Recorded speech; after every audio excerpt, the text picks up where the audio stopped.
നിങ്ങൾക്ക് എല്ലാവർക്കും മിസാസ് കിച്ചണിലേക്ക് സ്വാഗതം. ഞാൻ ശോഭിത. മാങ്ങയുടെ സീസൺ കഴിയുന്നതിന് മുമ്പ് നമുക്കിന്നൊരു മാംഗോ പുഡിംഗ് ഡിസേർട്ട് ഉണ്ടാക്കാം. ഈ പുഡിംഗ് ഉണ്ടാക്കാനായിട്ട് നമ്മൾ ജെലാറ്റിനോ ചൈന ഗ്രാസോ മൈദയോ കോൺഫ്ലോറോ അല്ലെങ്കിൽ കളറോ ഒന്നും ആഡ് ചെയ്യുന്നില്ല കേട്ടോ. നാച്ചുറൽ കളറായിട്ടുള്ള ഒരു ഹെൽത്തി പുഡിങ്ങാണ് നമ്മൾ ഉണ്ടാക്കുന്നത്. അപ്പോൾ അതിന് ഒരു മാങ്ങ കുറച്ച് അല്പം വലിയ മാങ്ങയാണ് എടുത്തിട്ടുണ്ട്. അതിൻ്റെ തോലൊന്ന് നമുക്കൊന്ന് കട്ട് ചെയ്തെടുക്കാം. അപ്പോൾ ഈ പുഡിംഗ് ഉണ്ടാക്കാനായിട്ട് നമുക്ക് ഏത് മാങ്ങ വേണമെങ്കിലും എടുക്കാം. ഇന്ന മാങ്ങ വേണമെന്നൊന്നുമില്ല. കുറച്ച് കഴമ്പുള്ള ഏത് മാങ്ങയാലും മതി. അപ്പോൾ ഈ മാങ്ങയുടെ സ്കിന്നെല്ലാം കളഞ്ഞതിന് ശേഷം നമുക്ക് ഒന്നും കൂടി ഇതൊന്ന് കഴുകിയെടുക്കാം.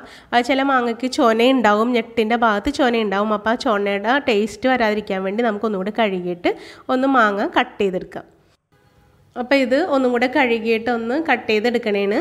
അപ്പോൾ കട്ട് ചെയ്തപ്പോൾ ഏതാണ്ട് 2 കപ്പ് മാങ്ങ ഉണ്ടായിരുന്നു. അത് നമുക്ക് ഒരു മിക്സിയുടെ ജാറിലേക്ക് ഇട്ട് കൊടുത്തിട്ട് ഇതിനകത്ത് 1/2 കപ്പ് പഞ്ചസാര ചേർത്ത് കൊടുക്കാം.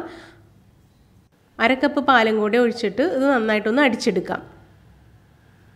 1/2 കപ്പ് പഞ്ചസാര എടുത്തപ്പോൾ അത്യാവശ്യം നല്ല മധുരം പുഡിങ്ങിനുണ്ടായിരുന്നു. അത്ര മധുരം നിങ്ങൾക്ക് വേണ്ടാന്നുണ്ടെങ്കിൽ ഒരു 5-6 ടേബിൾ സ്പൂൺ പഞ്ചസാര എടുത്താൽ മതി. എന്നിട്ട് ഇതിനകത്തേക്ക് വീണ്ടും ഒരു 1/4 കപ്പ് പാലൊഴിച്ചിട്ട് ഒന്നും കൂടി ഒന്ന് അടിച്ചെടുക്കാം. ഇത് നമുക്ക് ഒരു പാനിലേക്ക് ഒഴിച്ചൊന്ന് കുറുക്കിയെടുക്കണം.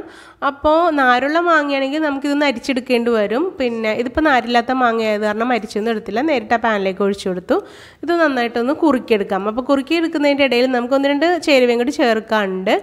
അപ്പോൾ ഞാൻ ഇതിനകത്തേക്ക് 4 ടേബിൾ സ്പൂൺ പാൽപ്പൊടി ചേർത്ത് കൊടുക്കുന്നുണ്ട്. അപ്പോൾ പാൽപ്പൊടി കുറച്ച് കുറച്ചായിട്ട് ചേർക്കണമായിരിക്കും നല്ലത് കേട്ടോ. കുറച്ച് കട്ട പിടിക്കാൻ സാധ്യതയുള്ളതുകൊണ്ട് കുറച്ച് കുറച്ചായിട്ട് ചേർത്ത് കൊടുക്കാം. പിന്നെ ഇതൊരു വിസ്ക് വെച്ചിട്ട് ഇളക്കി കൊടുക്കുകയാണെങ്കിൽ ഈ കട്ടകളൊക്കെ പെട്ടെന്ന് മാറിക്കിട്ടും. അല്ലെങ്കിൽ അല്പം പാലിലൊന്ന് അരിയിച്ചിട്ട് അതിനകത്തേക്ക് ഒഴിച്ചു കൊടുത്താലും മതിയാകുമേ. ഇനി പാൽപ്പൊടിക്ക് പകരം നമുക്ക് വേണമെങ്കിൽ കണ്ടൻസ്ഡ് മിൽക്ക് ചേർത്ത് കൊടുക്കാം. അപ്പോൾ കണ്ടൻസ്ഡ് മിൽക്ക് ചേർക്കുന്നതെങ്കിൽ ഇത്രയും അളവിൽ പഞ്ചസാര ചേർത്ത് കൊടുക്കരുത്. നമ്മൾ ആദ്യം 1/2 കപ്പ് പഞ്ചസാര ചേർത്ത് കൊടുത്തല്ലോ, ആ അളവിൽ പഞ്ചസാര ഒരിക്കലും ചേർത്ത് കൊടുക്കേണ്ടതില്ല. ആ മധുരം വല്ലാണ്ട് കൂടിപ്പോവും. ഇനി ഇത് രണ്ടും നിങ്ങളുടെ കയ്യിലില്ല എങ്കിൽ നമ്മൾ കളക്ട് ചെയ്ത പാൽപ്പാട് ചേർത്ത് കൊടുത്താൽ മതി. അധികം പഴക്കമില്ലാത്ത ഫ്രീസറിൽ വെക്കാത്ത പാൽപ്പാട് വേണം ചേർത്ത് കൊടുക്കാൻ.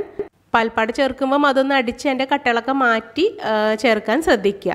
ഇതിനകത്തേക്ക് നമ്മൾ 1 ടീസ്പൂൺ നെയ്യ് ചേർത്ത് കൊടുത്തിട്ടുണ്ട്. നന്നായിട്ടൊന്ന് മിക്സ് ചെയ്തെടുക്കാം. ഇനി ഇത് നന്നായിട്ടൊന്ന് വറ്റിച്ചെടുക്കാം. ഇളക്കി ഒന്ന് വറ്റിച്ചെടുക്കാം.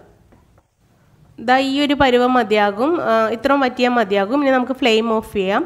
എന്നിട്ട് ഇതൊരു ബൗളിലേക്ക് മാറ്റാം. അപ്പം ഇതൊന്ന് സെറ്റാകുമ്പം കഴിക്കാൻ നല്ല ടേസ്റ്റാണ് കേട്ടോ. നമ്മൾ വേറൊരു ക്രീമൊന്നും ചേർക്കാതെ തന്നെ നല്ല ടേസ്റ്റാണ്. അപ്പോൾ നമുക്ക് വേണമെങ്കിൽ ഈ ബൗളിൽ കുറച്ച് നട്ട്സൊക്കെ വിതറി ഇതൊഴിച്ചു കൊടുത്തിട്ട് ഇതിൻ്റെ മുകളിലും കുറച്ച് നട്ട്സൊക്കെ വിതറിയിട്ട് കഴിക്കുവാണെങ്കിലും നല്ല അടിപൊളി പുഡിംഗ് തന്നെയാണ്. ഇനി നമുക്ക് കുറച്ച് ക്രീമും കൂടെ വെക്കണമെന്നുണ്ടെങ്കിൽ ഒരു സ്റ്റെപ്പും കൂടെ ചെയ്യാനുണ്ട്. ഇത് ചൂടാറുമ്പോൾ തന്നെ അല്പം ഒന്ന് സെറ്റായിട്ട് വരും. എന്നാലും ഒരു ക്ലിംഗ് റാപ്പ് വെച്ചിട്ട് കവർ ചെയ്തിട്ട് ഞാനിത് 2 മണിക്കൂറൊന്ന് ഫ്രിഡ്ജിലേക്ക് എടുത്ത് വയ്ക്കണേനെ. അപ്പോൾ നന്നായിട്ട് തണുത്തും കിട്ടുമല്ലോ. അപ്പോൾ നമുക്കിനി ക്രീം ഉണ്ടാക്കാം. അപ്പോൾ അതിനായി ഒരു ബൗള് ഫ്രീസറിൽ 1/2 മണിക്കൂർ വെച്ചൊന്ന് തണുപ്പിച്ചെടുത്തിട്ടുണ്ട്. ഇതിനകത്തേക്ക് നമുക്ക് 1/2 കപ്പ് വിപ്പിംഗ് ക്രീം ഒഴിച്ചു കൊടുക്കാം. എന്നിട്ടൊന്ന് ബീറ്റ് ചെയ്തെടുക്കാം.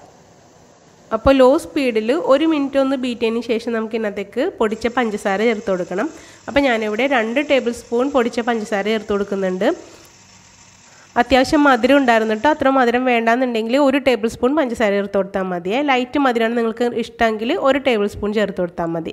ഇനി ഇതിനകത്തേക്ക് 1/2 ടീസ്പൂൺ വാനില എസൻസും കൂടി ഒഴിച്ചു കൊടുത്തിട്ട് ഒന്നും കൂടി ഇത് ബീറ്റ് ചെയ്തെടുക്കാം. അപ്പം സൈഡിൽ നിന്നൊക്കെ സ്പാച്ചില കൊണ്ടൊന്ന് മാറ്റിയിട്ട് ഹൈ സ്പീഡിൽ ഇതുപോലെ ഒന്ന് തിക്കാകുന്നത് വരെ ഒന്ന് നമുക്കൊന്ന് ബീറ്റ് ചെയ്തെടുക്കാം. അപ്പോൾ ഇതുവരെ നിങ്ങൾക്ക് ഈ വീഡിയോ ഇഷ്ടമായാൽ തീർച്ചയായും ലൈക്ക് കൊടുത്തേക്കണം. ഈ ചാനൽ സബ്സ്ക്രൈബ് ചെയ്യാത്തവർ സബ്സ്ക്രൈബ് ചെയ്ത് തന്നെ സപ്പോർട്ടും കൂടി ചെയ്തേക്കണം. ഇനി നമുക്ക് ഈ ഡിസേർട്ട് ഒന്ന് സെറ്റ് ചെയ്യാം. അപ്പോൾ അതിന് ഞാനിവിടെ 2 ഐസ്ക്രീം ബൗൾ എടുത്തിട്ടുണ്ട്. അപ്പം ഒന്നിൽ ഞാനിത് സെറ്റ് ചെയ്ത് കഴിഞ്ഞു. രണ്ടാമത്തേൽ നമുക്ക് ഒരുമിച്ച് സെറ്റ് ചെയ്യാം. നമ്മളിപ്പോൾ ഇത് 4 ലെയറായിട്ടാണ് സെറ്റ് ചെയ്യുന്നത്. അപ്പോൾ ആദ്യം നമുക്ക് പുഡിംഗ് വെച്ചെടുത്തിട്ടൊന്ന് ലെവൽ ചെയ്ത് കൊടുക്കാം. എന്നിട്ട് വീണ്ടും ക്രീം വെച്ചുകൊടുക്കാം. അതും ഒന്ന് ലെവൽ ചെയ്തിട്ട് വീണ്ടും പുഡിംഗ് വെച്ചുകൊടുക്കാം. ഇതാ ഇപ്പോൾ ഇതും ലെവൽ ചെയ്ത് കൊടുത്തിട്ടുണ്ട്. ഇനി ഏറ്റവും മുകളിലായിട്ട് നമുക്ക് ക്രീമും കൂടെ വെച്ചിട്ട് ഒന്നും കൂടെ ലെവൽ ചെയ്തിട്ട് നമുക്ക് ഒന്നും കൂടി ഇതൊന്ന് തണുപ്പിച്ചെടുക്കണം. അപ്പോൾ ഫ്രിഡ്ജിൽ നന്നായിട്ട് തണുക്കുന്നത് വരെ 2 മണിക്കൂറും കൂടെ എടുത്ത് വയ്ക്കാം. ഞാനിവിടെ ക്ലിംഗ് റാപ്പ് വെച്ചൊന്ന് കവർ ചെയ്തിട്ടാണ് ഫ്രിഡ്ജിലേക്ക് എടുത്ത് വെച്ചത്. ഇതായിപ്പോൾ നന്നായിട്ട് തണുത്തിട്ടുണ്ട്. നമുക്ക് ഈ കവറിങ് ഒന്ന് മാറ്റാം. ഇനി നമുക്കിതിൻ്റെ മുകളിൽ വളരെ ചെറുതായിട്ട് കട്ട് ചെയ്ത മാങ്ങയും കൂടി ഇട്ടൊന്ന് ഗാർണിഷ് ചെയ്യാം.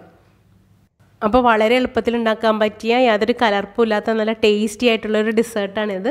നിങ്ങളെല്ലാവരും തീർച്ചയായും ട്രൈ ചെയ്ത് നോക്കണേ. എന്നിട്ട് നിങ്ങളുടെ അഭിപ്രായങ്ങളും നിർദ്ദേശങ്ങളും തീർച്ചയായും കമൻറ്റ് ബോക്സിൽ അറിയിക്കണം. ഈ വീഡിയോ നിങ്ങളുടെ ഫ്രണ്ട്സ് ആൻഡ് ഫാമിലിക്കൊന്ന് ഷെയറും കൂടെ ചെയ്തേക്കണം. താങ്ക്